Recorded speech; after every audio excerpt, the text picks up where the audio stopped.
उठो गुरुमुख उठो। श्री गुरु महाराज जी का हुक्म है गुरुमुख उठो। श्री गुरु महाराज जी का हुक्म है गुरुमुख उठो।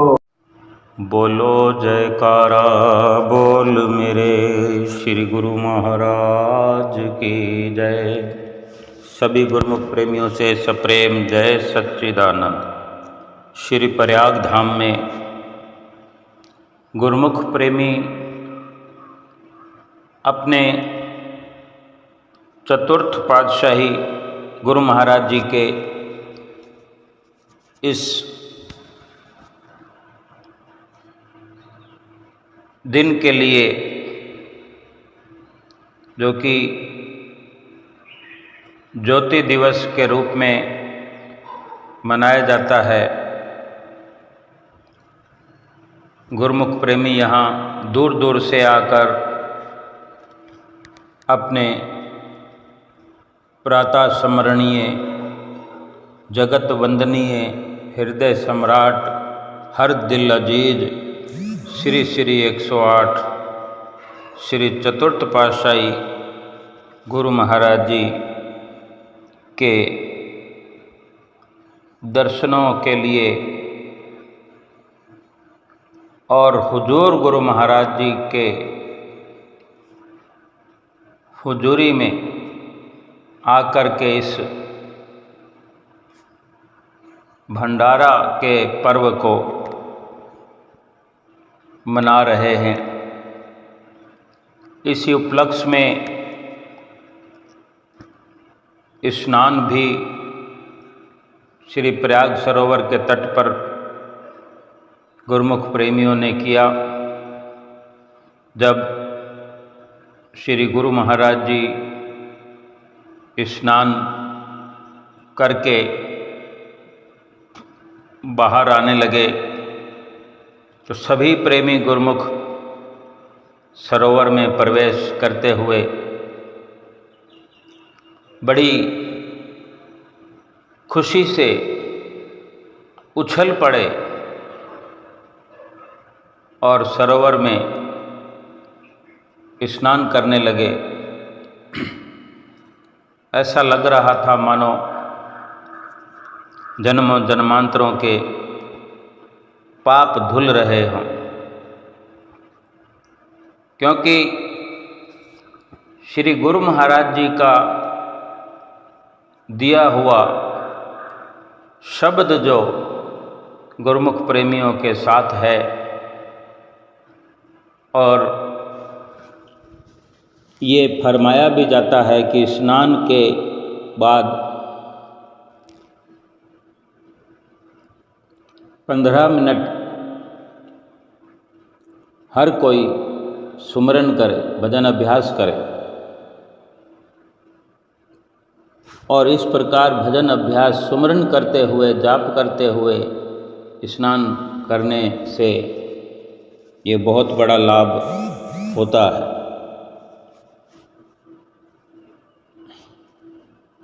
गुरुमुख प्रेमी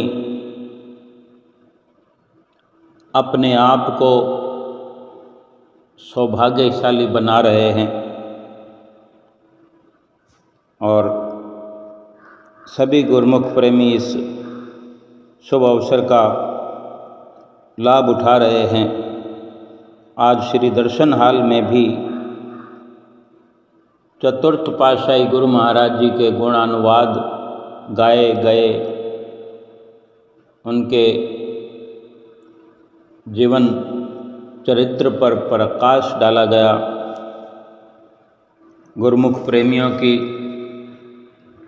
कुछ संख्या बढ़ी हुई श्री दर्शन हाल में देखने को मिली, लेकिन हमेशा से इस बार लगभग आधी संख्या ही गुरुमुख प्रेमियों की श्री प्रयाग धाम में इस बार थी। गुरुमुख प्रेमी श्री दर्शन हाल में बैठे हुए थे और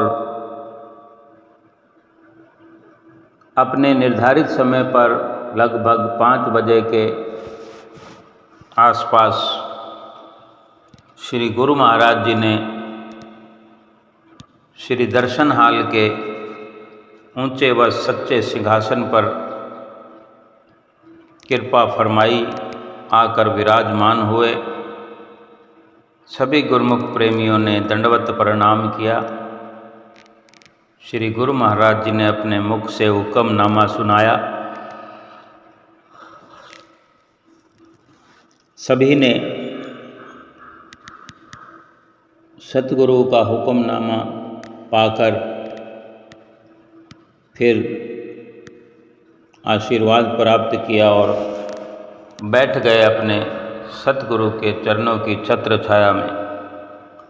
महात्मा जन माथा टेकते हुए और सभी के माथा टेकने के पश्चात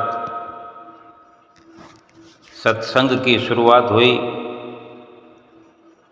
महात्मा जी ने सत्संग में फरमाया कि संत महापुरुष ही इस जगत में सच्ची बख्शिश प्रदान करने के लिए इस जग में प्रकट हुआ करते हैं और उनका ये सहज स्वभाव होता है कि पर उपकार वचन मन काया, संत सहज स्वभाव खग राया। ये श्री रामायण जी के वचन हैं। श्री रामायण में ये वर्णन हुआ है कि संतों का ये सहज स्वभाव होता है, ऐसा चलन होता है कि संत मन से, वचन से और कर्म से जीवों का उपकार करते ही चले जाते हैं। वाणी से संत महापुरुष जो भी कथन करते हैं जीवों की भलाई के लिए और मन से जो भी सोचते हैं उसमें भी जीवों का कल्याण ही छिपा होता है और जो काया से कर्म करते हैं वो भी जीवों के कल्याण के लिए, भलाई के लिए ही होता है। और ये सब गुरुमुख जन अनुभव भी कर रहे हैं कि हमारे ये श्री परमहंस पातशाहियाँ सभी का जिक्र किया कि श्री परमहंस पातशाहियाँ श्री परमहंस दयाल महाराज जी इस धराधाम पर प्रकट हुए और इस संसार में प्रकट होकर उन्होंने श्री आनंदपुर धाम की रचना की और उसी में ये श्री प्रयाग धाम की भी रचना शामिल है। जो सुंदर रचना इस समय आप देख रहे हैं, इसका आनंद उठा रहे हैं। श्री चतुर्थ पातशाही गुरु महाराज जी श्री प्रयाग धाम को बहुत ही प्यारा मानते थे, बहुत पसंद करते थे।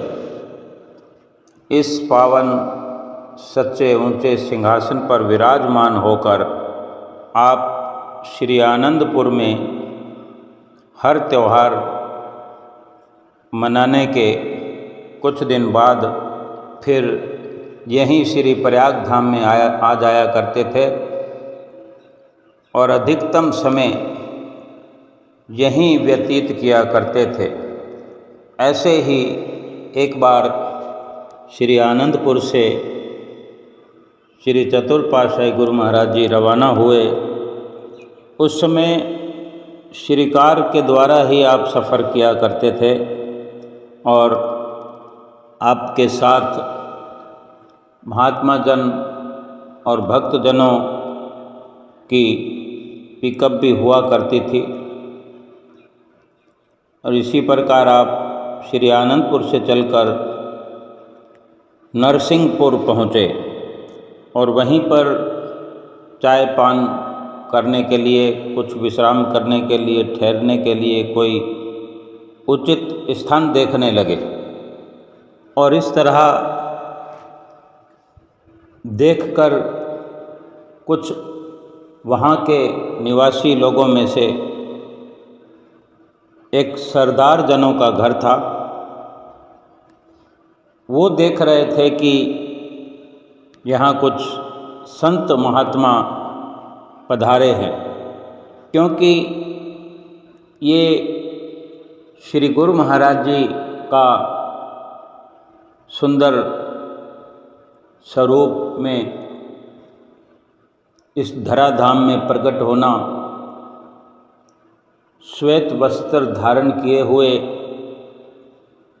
मर्यादा पुरुषोत्तम राम की तरह मर्यादा में रहने वाले संत मंडली और भक्त मंडली को साथ लिए हुए, ये एक अपने आप में विशेष नज़ारा सा प्रतीत होता है। कोई भी देखकर विस्मित हुए बिना नहीं रह सकता। जब उन्होंने सरदार जनों ने, जो उनका वहीं बड़ा घर था, बड़ा परिवार था, उन्होंने देखा कि संत जन पधारे हैं, तो उन्हीं में से उस परिवार के कुछ लोग मिलकर के श्री गुरु महाराज जी के नज़दीक आकर के नतमस्तक हुए, नमन किया। तब श्री गुरु महाराज जी ने सहज स्वभाव ही पूछ लिया। ऐसे लगता था कि जैसे पहले बहुत बार मिल चुके हों, क्योंकि हमारे श्री गुरु महाराज जी तो अंतर्यामी हैं। वे सब जानते हैं कब कब किससे मिलना हुआ है, लेकिन हम जीव बुद्धि नहीं समझ सकते कि हमारा कितना अपने सतगुरु से मिलना हुआ है, कब से हमारा रिश्ता है, कितने जन्मों से हम मिलते हुए आ रहे हैं। तो जब श्री गुरु महाराज जी ने उनसे पूछा, भाई आप लोगों का क्या हाल है, जबकि उन्हें खुशी से उत्तर देना चाहिए,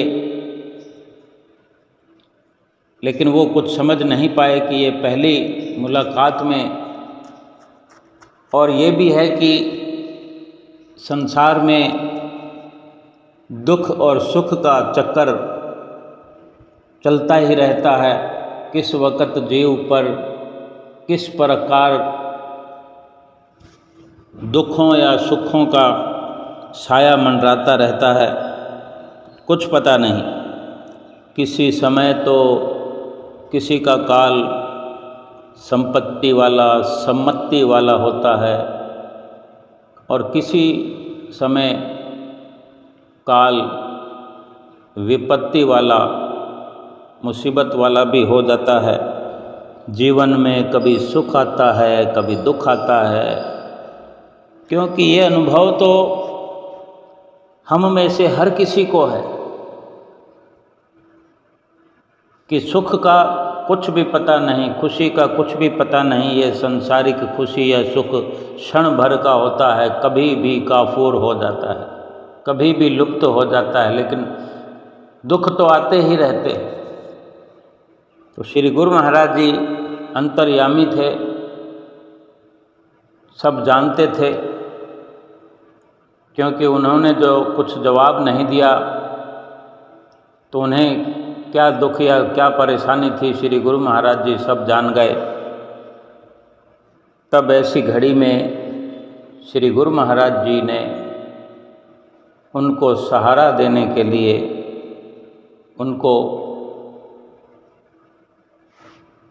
उनको तसल्ली देने के लिए उस वक़्त ये वचन फरमाए कि गुरबाणी के वचन, क्योंकि वे सरदार थे, ग्रंथ साहब का पाठ करने वाले, गुरबाणी का पाठ पढ़ने वाले, समझने वाले। तो श्री गुरु महाराज जी ने भी, चतुर्थ पातशाही जी ने उसी प्रकार उन्हें गुरबाणी के शब्द उच्चारण किए कि जाको मुश्किल अति बने, ढोई कोई न दे, लागू होवे दुश्मना, साक भी भज खले, चित आवे उस पार ब्रह्म, ता लगिए न तत्ती वाव। कहते हैं कि जब जीवन में किसी पर कोई मुसीबत आ जाए, विपत्ति आ जाए,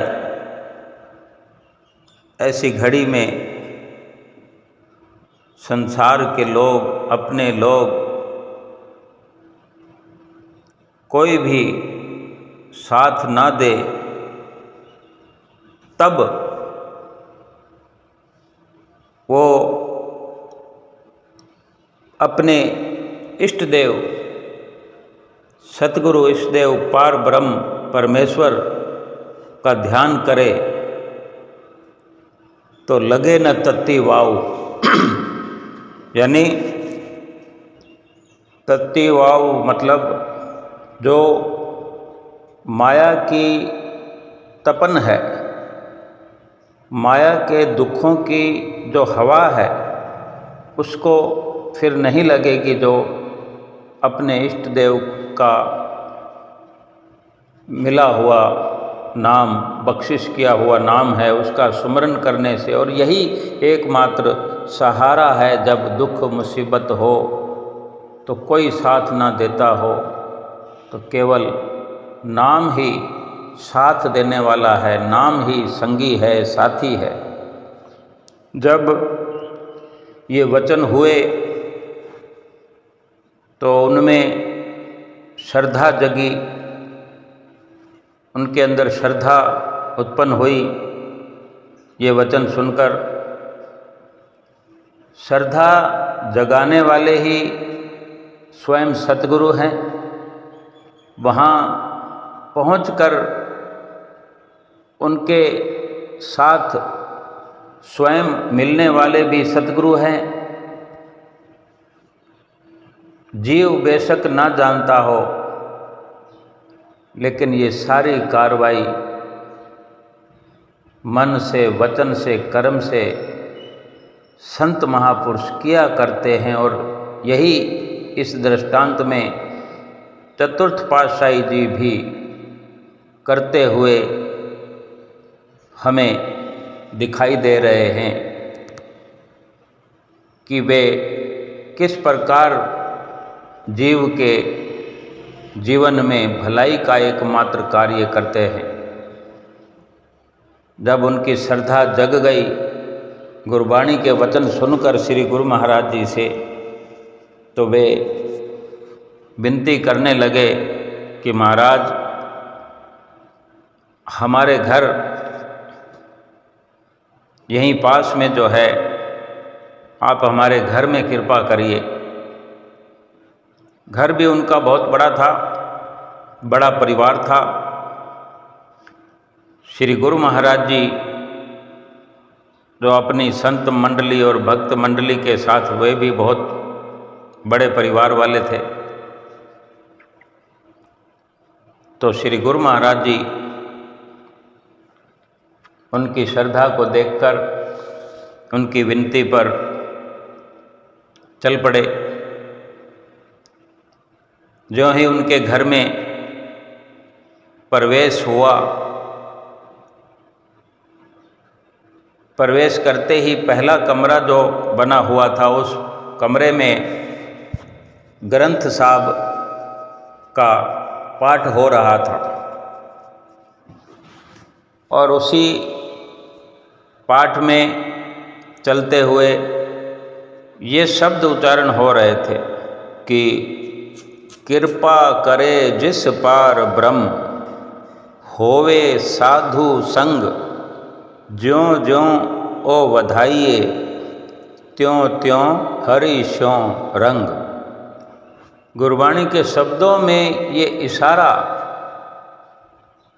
इन वचनों का जो शब्द उच्चारण हो रहे थे, ग्रंथ साहब के पढ़े जा रहे थे, कृपा होवे जिस पार ब्रह्म, होवे साधु संग। ये वचन दर्शा रहे थे कि आप लोगों को ये जो संतों का संग मिला है, ये बड़ी पार ब्रह्म प्रभु की असीम कृपा है। सत्संग में जो सुना रहे थे महात्मा जी श्री दर्शन हाल में, श्री हुजूर गुरु महाराज जी की हजूरी में ये सत्संग हो रहा था। चौथी पातशाही गुरु महाराज जी के वचन जो कि नरसिंहपुर में श्री गुरु महाराज जी चौथी पातशाही जी पधारे, वहाँ से चले, वहाँ श्री आनंदपुर से चलकर नरसिंहपुर पधारे, वहाँ चाय पान के लिए कोई जगह तलाशने लगे आराम करने के लिए।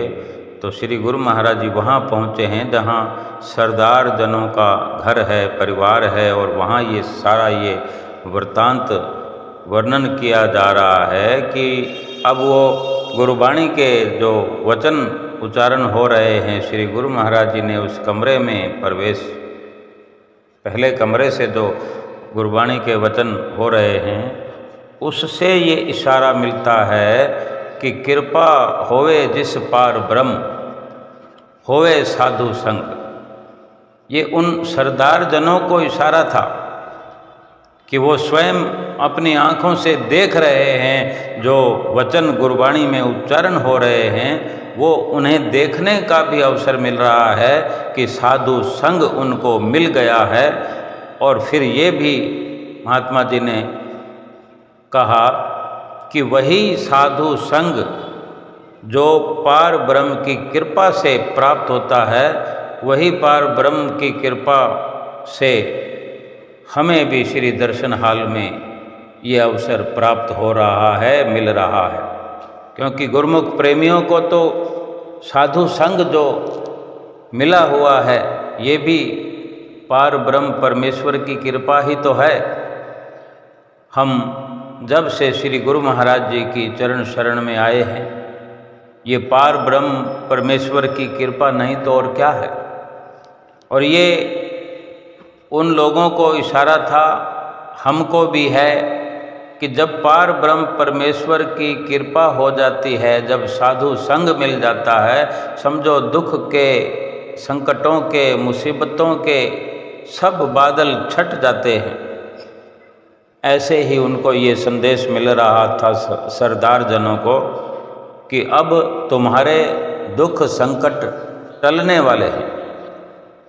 जो साधु संग मिला हमको भी और उनको भी, गुरबाणी के वचन जो दूसरी लाइन में है कि ज्यों ज्यों ए बधाइए होवे हर स्यों रंग, कि जैसे जैसे इसको बढ़ाएंगे, जैसे साधु संग मिल गया है, हमें सतगुरु की जैसे शरण मिली है, संतों का संग मिला है, संतों का संग पा करके हम जो इसको बढ़ाएंगे, सतगुरु के साथ अपनी प्रीत को बढ़ाएंगे, अपना प्रेम बढ़ाते चले जाएंगे, तब हमारा जो मन है वो संतों के संग में, संतों के रंग में रंगता चला जाएगा। और इसी प्रकार प्रीत बढ़ाने से, प्रेम बढ़ाने से फिर आगे से आगे, क्योंकि ये संतों महापुरुषों की उनकी अपनी बरकतें हैं जो गुरुमुख के जीवन में खुशियाँ भरपूर होती चली जाती है। कि कोई भी जीव जो संतों महापुरुषों की चरण शरण में आता है, आया है, आएगा, वो खाली तो नहीं जाएगा। ये संतों महापुरुषों की संगत का अपना प्रभाव होता है। संत महापुरुषों के जीवन चरित्र की महिमा का गायन करते हुए संतों का स्वभाव वर्णन हो रहा था। श्री दर्शन हाल में हो रहा है कि संत नदी जल मेघला, चले विहंगम चाल, रज्जब जहाँ जहाँ पग धरे, तहाँ तहाँ करे निहाल। संत नदी की तरह, बादलों की तरह ऐसे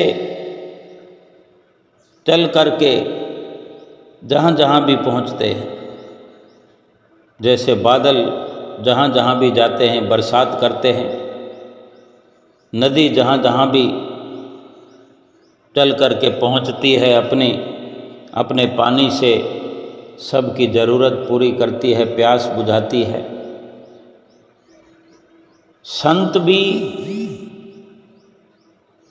बरसात करते हैं। कौन सी बरसात करते हैं? अमृत की बरसात करते हैं, जो इस वक्त दर्शन हाल में बैठे हुए गुरुमुख प्रेमियों पर हो रही है। कि गुरुमुख प्रेमी किस प्रकार महापुरुषों के चरणों में बैठकर कैसा अनुभव करते हैं। सब कुछ अच्छे से समझाया, अच्छे से वर्णन किया, उस वृत्तांत, उस लीला के माध्यम से ही, कि जैसा उनको सरदार जनों को संतों की संगत से लाभ हो रहा था, वही लाभ तो यहाँ हम गुरुमुख प्रेमियों को नित्य प्रति हो रहा है। हुजूर गुरु महाराज जी हमारे जीवन में आज सच्ची खुशियाँ भर रहे हैं, अमृत की बरसात कर रहे हैं। कि जो संतों महापुरुषों के हम दर्शन करते हैं, गुरु महाराज जी के दर्शन करते हैं, उनके मुखारविंद से जो वाणी सुनते हैं, चाहे हुक्मनामा ही क्यों ना हो, चाहे वे हाल चाल पूछते हैं, और जो उन्हीं के सानिध्य में सत्संग की प्राप्ति होती है, यही सब तो अमृत की बरसात है। वो तो झोलियां भरने वाले हैं, बस हमारी झोली ही हमें फैलाना है। प्रेम से, श्रद्धा से, भाव से हम ये झोली अपनी फैला दें, तो सतगुरु की तरफ से अमृत की बरसात झोली में हमारे पढ़ करके हमारे जीवन को खुशहाल बना देगी। और इस बख्शिश से, इस जो सतगुरु की रहमत है, सतगुरु के अमृत तुल्य वचन हैं, इस वस्तु से बढ़ कर के दुनिया में और कोई भी वस्तु नहीं है। ऐसे हमारे चतुर्थ पातशाही गुरु महाराज जी का जीवन चरित्र था। उनकी लीलाएं हमें सुनने को मिली हैं, पढ़ने को मिली हैं। जितना भी हम चाहें लाभ प्राप्त कर सकते हैं। किस प्रकार उन्होंने अपने जीवन में हम गुरुमुख प्रेमियों के लिए एक से बढ़कर एक हमारे लिए उपहार दिए। भक्ति और नाम का जो पौधा हमारे हृदय में पल्वित पुष्पित किया, आज हम स्वयं अनुभव कर रहे होंगे कि हमारे जीवन में महापुरुषों का क्या स्थान है। कि आज जो हम समय समय पर, और विशेषकर आज जो उनकी लीलाओं को याद कर रहे हैं, उनके वचनों को याद कर रहे हैं, उनके जीवन चरित्र से हम कुछ लाभ उठाने का प्रयास कर रहे हैं। और यही स्मृति दिवस है, याद जो हम करते हैं उनसे हमें शिक्षा भी ग्रहण करनी चाहिए। उनके नक्शे कदम पर हम चल कर के भक्ति के परम लाभ को प्राप्त करें। अधिक से अधिक किस प्रकार वो सुमरन करने पर जोर दिया करते थे, सुमरन और सेवा का अधिकतम पाठ पढ़ाया करते थे। हर गुरुमुख का ये कर्तव्य बनता है कि चतुर्थ पातशाही गुरु महाराज जी के वचनों पर चलते हुए, जो कि 5 नियम श्री दरबार के श्री पंचम पातशाही गुरु महाराज जी ने बनाए हैं, इन्हीं 5 नियमों में सेवा भी है, सुमरन ध्यान भी है, श्री आरती पूजा भी है, सत्संग भी है, दर्शन भी है, और जो 2 घंटे भजन अभ्यास का हमें नित्य प्रति फरमान सुनाया जाता है, इन सब की श्रद्धा व प्रेम से हम पालना करते चले जाएं। जीवन में हमारे किसी भी प्रकार की कोई परेशानी, कोई मुसीबत आ ही नहीं सकती। जो भी गुरुमुख तन प्राण से, भाव से, श्रद्धा से सतगुरु के बताए हुए 5 नियमों की पालना करते हैं, 2 घंटे भजन अभ्यास करते हैं, उनके हृदय में ही सतगुरु आकर के ऐसे विराजमान हो जाते हैं जैसे इस वक्त श्री दर्शन हाल में हमारे सामने ऊंचे और सच्चे सिंहासन पर विराजमान हैं और हम उनके चरणों में बैठ कर के दर्शन कर रहे हैं। सुबह भी जब स्नान के पश्चात श्री शांति भवन में, श्री प्रयाग शांति भवन में श्री आरती पूजा के पश्चात मौन ध्यान में बैठने के बाद जब सत्संग हुआ तो महात्मा जी सत्संग सुना रहे थे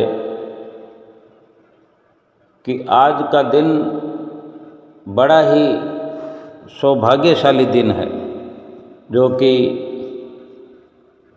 श्री परमहंस दयाल महाराज जी की महान कृपा से हमें श्री प्रयाग सरोवर में स्नान करने का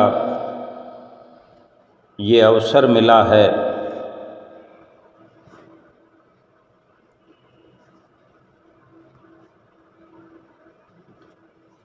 क्योंकि स्नान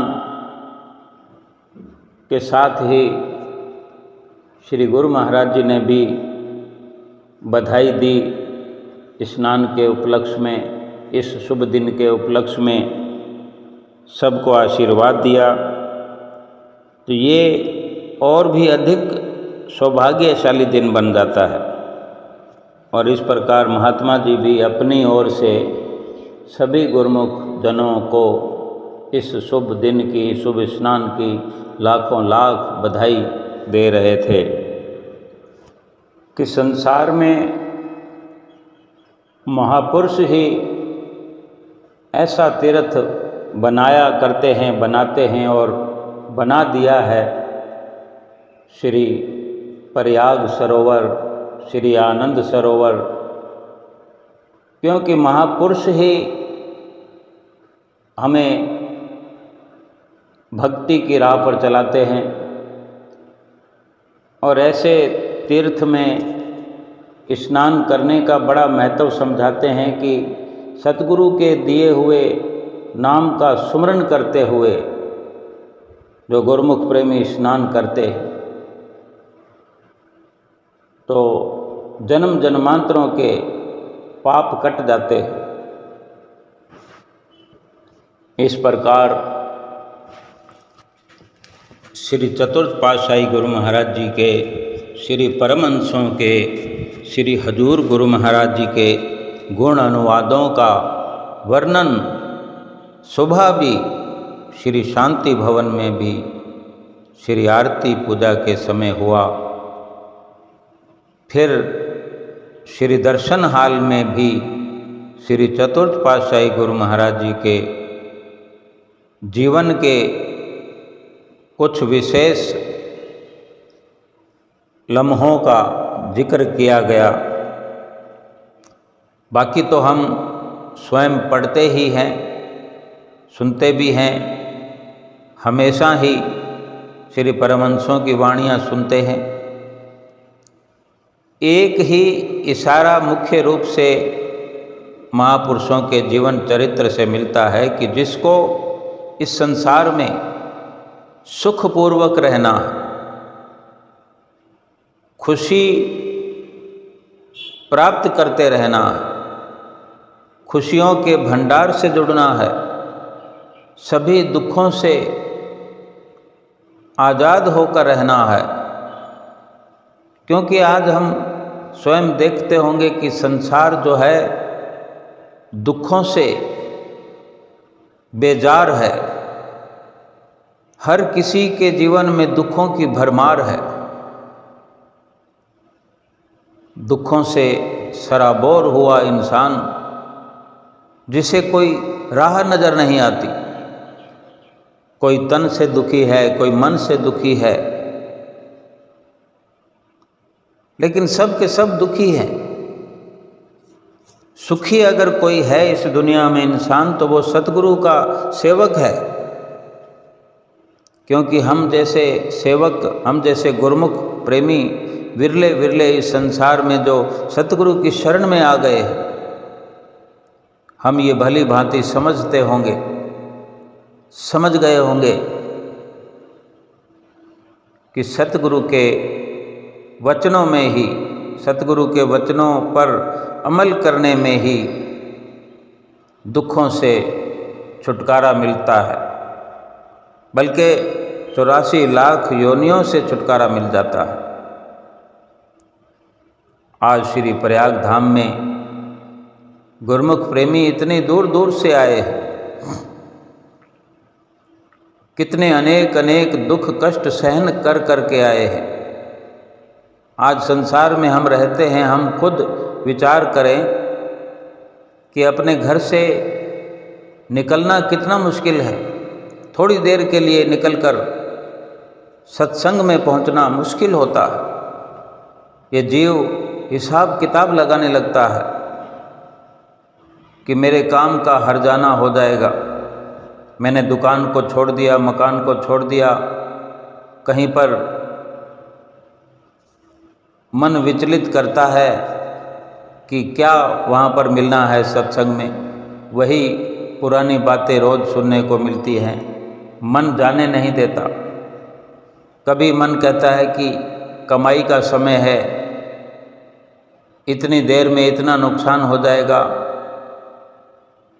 कई प्रकार की अड़चनें ये मन और माया सत्संग में जाने के लिए लगाते हैं। लेकिन जो गुरुमुख प्रेमी मुकाबला करते हैं, डट कर मुकाबला करते हैं और मन को रौंद करके आगे बढ़ जाते हैं और मन की किसी भी तौर परवाह नहीं करते हैं, वही संतों महापुरुषों की संगत में, उनके सत्संग में, उनकी चरण शरण में पहुंच करके लाभ उठाते हैं। आज श्री प्रयाग धाम में गुरुमुख प्रेमी अपने सतगुरु के चरणों में पहुंच करके अपने भीतर महसूस कर रहे हैं कि जिस मकसद के लिए, जिस लक्ष्य के लिए आए, वो लक्ष्य पूरा हो रहा है। अपने इष्ट देव सतगुरु का ध्यान लेकर के यहाँ आए और अपने इष्ट देव सतगुरु को पाकर, उनका दर्शन पाकर अपने भीतर वो ध्यान पक्का हो गया और भी आगे के लिए ये रिश्ता और मजबूत हो गया, क्योंकि ज्यों ज्यों हम प्रीत को बढ़ाएंगे, जितना जितना हम बढ़ते जाएंगे श्रद्धा से, प्रेम से, हम संतों के रंग में, भक्ति के रंग में रंगते चले जाएंगे। बार बार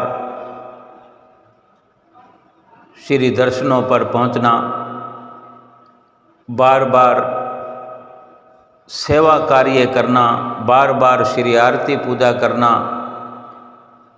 बार बार सत्संग सुनना सुनाना, बार बार ध्यान करना, सुमरन करना, भजन अभ्यास करना,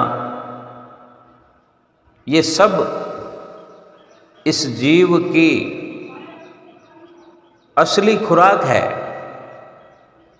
इस जीव की असली जरूरत है, आत्मा की खुराक है। और इसी के माध्यम से इस जीव का जीवन जो है सफल हो सकता है। यूँ तो संसार में अनेक अनेक प्राणी मात्र कहने को तो मज़े से रह रहे हैं, आनंद में रह रहे हैं, लेकिन अगर उनके दिलों को टटोल करके देखा जाए तो उनसे दुखी कोई नहीं है, उनसे परेशान कोई नहीं है। बस केवल संसार की दौलत से भरपूर हों, संसार के आडंबरों से भरे हुए हों, संसार के इशरत में लगे हों, लेकिन महापुरुष एक ही इशारा करते हैं कि जिसके पास इस दुनिया से जाते हुए साथ ले जाने के लिए कोई वस्तु नहीं है, उससे बड़ा कंगाल कोई नहीं है। महापुरुष तो उसी को धनवान मानते हैं, उसी को धनाढ़ समझते हैं जिसके पास वो वस्तु हो जो यहाँ भी है और आगे भी वो साथ ले जा सके। वो है सतगुरु का बख्शा हुआ नाम, जो यहाँ भी हमारा कहलाता है और हमारे साथ रहता है, और परलोक में भी हम इसको साथ ले जा सकते हैं। बल्कि ये नाम हमें परलोक में वो श्रेष्ठ स्थान दिलाने वाला है। धनवान वो नहीं है जिसके पास करोड़ों हैं, अरबों हैं, माल मलकियत है, ज़मीन जायदाद है, रिश्ते नाते हैं, वो बड़ा नहीं है। बड़ा वो है जिसके पास नाम की दौलत है, नाम मिल गया हो और नाम को जपता हो, भजन अभ्यास करता हो, जो अपने सतगुरु से अथाह प्यार करता हो, अपने सतगुरु से एक खास रिश्ता रखता हो, श्रद्धा से और प्रेम से उस नाम का अभ्यास करता हो, वही इस दुनिया में सबसे धनवान है। उसका मुकाबला करने में सारा संसार अगर एक भी हो जाए, सब मिलकर भी सतगुरु के ऐसे सेवक का जो नाम और भजन सुमरन करने वाला है, सारा संसार मिलकर भी उसकी बराबरी नहीं कर सकता। क्योंकि नाम ही वो असल वस्तु है जिसका मुकाबला संसार के किसी भी पदार्थों से नहीं किया जा सकता। संसार के सारे सामान इकट्ठे करके भी नाम की दौलत के बराबर नहीं हो सकते। गुरुमुख प्रेमी आज जहाँ भी रहते हैं,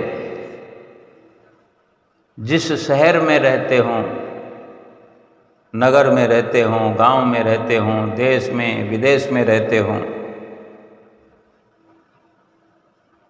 जो अपने सतगुरु के हो कर के रहते हैं, सतगुरु का दिया हुआ नाम जपते रहते हैं, नाम का अभ्यास करते रहते हैं, नाम की कमाई करते रहते हैं और सतगुरु के वचनों पर अमल करते हैं, वे इस लोक में भी सुखी रहते हैं और परलोक भी सुहेला करते हैं। श्री प्रयाग धाम के आज के इस अवसर पर बहुत ही गुरुमुख प्रेमी खुश नज़र आ रहे थे। जहाँ देखो वहाँ हलचल, सड़कों पर, कैंटीनों में गुरुमुख प्रेमी कोई नाश्ता कर रहा है, कोई चाय पी रहा है, कोई बस स्टैंड पर इंक्वायरियां कर रहे हैं कि यहाँ से कितने बजे जाएंगे, कल हमने जाना है, यहाँ से बस कैसे मिलेगी। और कोई पूछता है इस बस की टिकट दे दो, प्रयाग धाम से उरली जाने वाले की बस की टिकट चाहिए, बुक कर दो। तो उन्हें यही संदेश मिलता है कि प्रयाग धाम से उरली जाने तक की बस जो है वो श्री गुरु महाराज जी की है, वो निःशुल्क है। श्री गुरु महाराज जी ने जो भी श्री प्रयाग धाम में व्यवस्था रखी है वो सब निःशुल्क है। सभी आपकी अपनी व्यवस्थाएं हैं, पूरा लाभ उठा सकते हैं। सोचो कि श्री गुरु महाराज जी ने लंगर की व्यवस्था की है, श्री गुरु महाराज जी ने रहने की व्यवस्था की है, श्री गुरु महाराज जी ने जितनी भी सुविधाएं गुरुमुख प्रेमियों के लिए, जितनी भी व्यवस्थाएं गुरुमुख प्रेमियों के लिए श्री दरबार में की हैं, इसी से हमको अंदाज़ा लगता है, हमको विश्वास होता है कि इन्हीं के द्वारा, इन्हीं की रहमतों से, इन्हीं की कृपाओं से जो हमें नाम मिला हुआ है, जो नाम की बख्शिश की गई है, और श्री सतगुरुदेव महाराज जी के वचनों के अनुसार कि हमें समय समय पर वचन फरमाते हैं कि जो भी 5 नियमों की पालना नित्य प्रति और 2 घंटे भजन अभ्यास नित्य प्रति करते हुए श्रद्धा से और विश्वास से जो भी करेगा, उसका लोक और परलोक सुखी हो जाएगा। लोक के मायने यही है कि अब इस लोक में हम रह रहे हैं, ये लोक सुखी हो जाएगा। जहाँ आज सारा संसार दुखी है, कहने को नाम मात्र भी सुख उसके जीवन में नहीं है, कोई ना कोई दुख उसे लगा रहता है। और सतगुरु वचन फरमाते हैं कि लोक सुखी होगा, परलोक सुहेला होगा। लेकिन ये होगा तभी जब हम सतगुरु के वचनों की पालना करेंगे, सतगुरु के वचनों को शिरोधार्य करेंगे, सतगुरु की आज्ञा को मानेंगे। और क्या मुख्य रूप से सतगुरु की आज्ञा है कि 5 नियम निभाने हैं, 2 घंटे भजन अभ्यास करना है। थोड़ी सी कुर्बानी से अगर जीवन संवरता है, 24 घंटों में से 3-4 घंटे लगाने से अगर ये लोक पूरा सुखी होता है। आज हम देखें कि आम तौर पर डॉक्टरों के घरों में, क्लिनिकों में भीड़ लगी होती है। कितने कितने डॉक्टर होते हैं एक शहर में, तकरीबन सभी डॉक्टरों के पास लाइनें लगी होती हैं। कचहरी में यानी न्यायालय में, कोर्ट में भीड़ लगी होती है। किसी का कोई मसला है, किसी का कोई मसला है जो कि हल हो नहीं रहा है। अस्पतालों में भीड़ है, डॉक्टरों के घरों में अलग से भीड़ है, सरकारी अस्पतालों में, प्राइवेट अस्पतालों में, और कितने ही प्रकार के और मसले हैं जो ये इंसान दुखी है, परेशान है, सुख का नाम नहीं है। वहाँ पर घंटों के घंटे, दिनों के दिन बर्बाद हो जाते हैं, लेकिन मसला हल नहीं होता।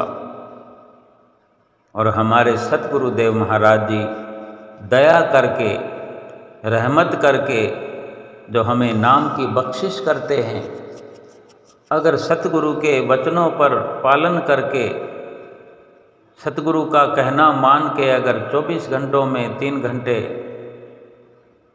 घंटे ही अगर हम लगा दें सतगुरु के कहने मुताबिक श्रद्धा और विश्वास से, तो सभी दुखों से हम बरी हो जाएं। जहाँ 84 लाख योनियों से हमें मुक्त करने का विश्वास दिलाया जाता है, तो फिर इस लोक के दुख क्या मायने रखते हैं। हमें चाहिए कि सभी दुखों से छुटकारा पाने के लिए सतगुरु के वचनों पर अमल करें, 5 नियमों की पालना करें, श्रद्धा से करें, प्रेम से करें, और 2 घंटे भजन अभ्यास लाजमी करें, जरूर करें, जरूर करें। बोलो जयकारा बोल मेरे श्री गुरु महाराज की जय।